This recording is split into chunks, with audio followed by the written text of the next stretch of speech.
Salut et fraternité, bonjour à tous.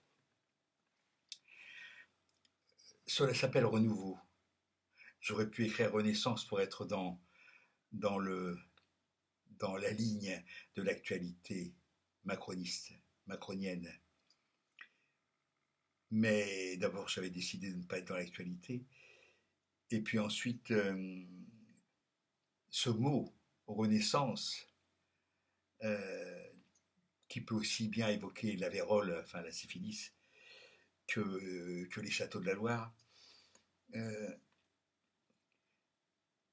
c'est du marketing. C'est du marketing politique, comme tout le reste. Comme tout le reste. Nous vivons dans un gigantesque monceau de marketing, de propagande. Marketing, c'est plus joli, hein, c'est plus smart, c'est plus anglo-saxon. Voilà. Alors, donc, j'ai écrit ce texte-là, à l'instant, et ça s'appelle Pour un renouveau.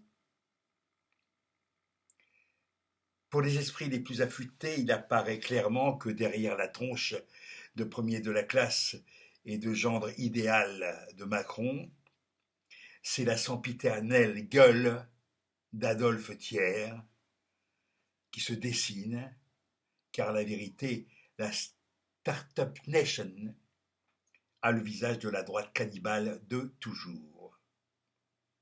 Il en va de même pour les éléphants du PS et autres partis de la soi-disant gauche. En tout cas, le PS, ce parti de la trahison récurrente, qui n'est qu'une droite déguisée aux couleurs de la bien-pensance bourgeoise, mais de gauche. Je ne parle pas de la horde des emmerdeurs patentés du monde médiatique et pseudo-artistique et culturel, qui ne manquent pas une occasion de se faire remarquer sauf dans les bonnes causes,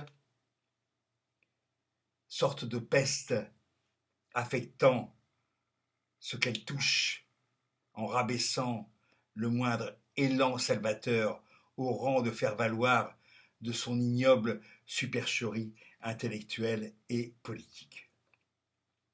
Je parle de la mafia médiatique et pseudo-artistique et culturelle.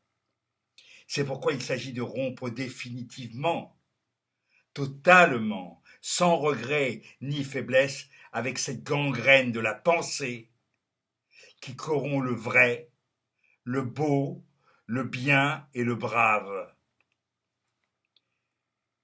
C'est pourquoi il s'agit de fuir par le boycott, par la non-participation, par l'absence revendiquée et le repliement absolu sur nos valeurs, par ailleurs piétinées par le vieux monde bourgeois et corrompu, pour fabriquer de la vraie vie, de la vraie politique, au sens premier de vie de la police, c'est-à-dire de la ville, c'est-à-dire de la cité, dans un esprit de résistance, sans compromis ni compromission jusqu'au bout. Critiquer l'ordure de l'ordre établi, c'est encore lui conférer une existence et donc un pouvoir. En parler, c'est déjà trop. Il s'agit de se contraindre au silence, des commentaires sans fond et des critiques inutiles et vaines, pour enfin, reprendre ensemble entre gens des catacombes. Et c'est pas triste. De l'humus. L'humus est fertile. De cet automne rigoureux, mais fertile. De la préparation silencieuse, butée, sans concession, d'un autre printemps. Parce que le but, c'est quand même ça. Mais ça suppose que dans l'état actuel des choses, nous passions par l'humus. Voilà. Comment on appelle ça déjà? Le compost. Voilà. Nous sommes dans une sorte de compost. Mais cela passe par une rupture radicale et inattaquable. Cela passe par une incorruptibilité éthique intellectuelle et pratique sans défaillance. C'est-à-dire qu'à chaque moment, il s'agit de se poser la question, est-ce que je suis dans ma propre ligne, dans la ligne de ce que je crois? Ou est-ce que je me corromps? Est-ce, est-ce que je perds mon âme? Pour dire un mot que j'utilise rarement.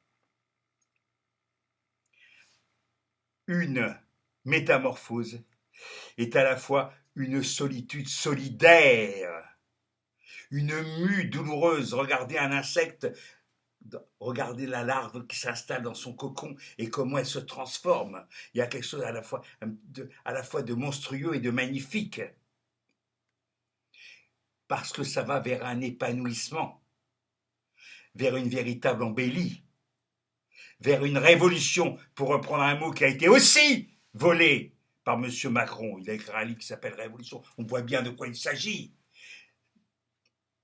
Une révolution à la fois personnelle et collective. Une révolution personnelle et collective. Voilà.